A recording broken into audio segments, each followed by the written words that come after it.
Ken Bootler here, founder of Real Wealth Atlantic, and welcome to 10 Common Mistakes Landlords Make and How to Avoid Them. Over the last 20 years, there have been several studies of the most common mistakes that landlords and managers make. I personally have made many of them. If you repeat these mistakes, they will cost you time, energy, or money. Sometimes all three. Quite frankly, usually all three. It's important that you and your property manager learn from others' mistakes and avoid these traps. First, not doing a thorough check on a tenant's credit and history. The rule, always, and I emphasize the word always, do your due diligence. You could use a service like Rent Check to start. The three major things you want to look for is landlord references, and at least get the last landlord reference, if not the one before that as well. Your employment history, call the employer, verify employment, and the credit history. Get a credit report, see how they are paying. Not getting everything in writing and signed by the tenant. The rule, make sure everyone understands the deal from the beginning and signs off on it. All paperwork, from a lease to building rules to an inspection, make sure you review all of the pertinent information with the tenant, you all understand it, and you both sign and get copies. Allowing the tenant to move in without getting certified funds for security deposit and first month's rent.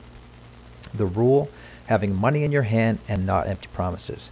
Make sure you do really get those certified funds, either cash, certified check, or money order. Personally, I require cash up front for both security deposit and my first month's rent. Not putting utilities in the tenant's name whenever possible. The rule, make your tenants responsible for themselves. 100% of the time, if you as a property owner can make the tenant responsible for some of the utilities, that is always your best bet. It will absolutely improve cash flow. Allowing your rents to sit below market. Rule, monitor your investments. And you should really always monitor your investments and stay up to date with your market. This is one that I find many first-time rental property owners, this is one of the mistakes I find most of them make. They get a very good tenant, pay the rent on time, never hear from them, don't want to put their rent up because they're afraid they'll lose that tenant. Trust me when I say you don't want to fall into this trap. Every year, have a rental increase. It doesn't have to be much, but over 5 or 10 years, it can add up to a substantial amount of money, tremendously boost your cash flow. Not serving notice immediately upon a tenant getting behind in rent. Rule, keep a very short leash on tenants who do not follow your rules. Getting behind a rent is a very big one. If you let it happen once, chances are it'll happen again and you are on a slippery slope after that. Ignoring a problem tenant, hoping the problem will go away. Rule, do not rent to or keep problem tenants. There really are, in most markets, just too many tenants, and there are a lot of good ones. Get rid of the bad ones, keep the good ones, and you'll have no problems. Paying a contractor or repair person before the work is completed. He who has the gold makes the rules. Inspect all work before payment is made. Really, you could extrapolate this particular statement into all parts of life. If you're having a repair done, make sure it's done to your satisfaction before you pay the bill.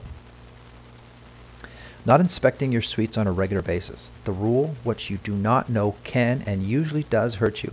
Inspect your suites at least once a year and make it a positive visit. You really do need to know what's going on in your property. I say here at least once a year. Personally, I recommend at least twice a year, sometimes 3. I myself visit most of my properties personally twice every year, and if not myself, my property manager.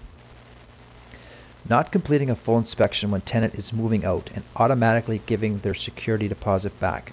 The rule, no matter what the circumstances, always do a walkthrough inspection with the tenant and have them sign it so that they know if there's any issues and they're signing off on the holdback of the security deposit. Being aware of all of these potential mistakes will go a long way in helping you when you find yourself at a critical crossroads between mediocrity and overachievement.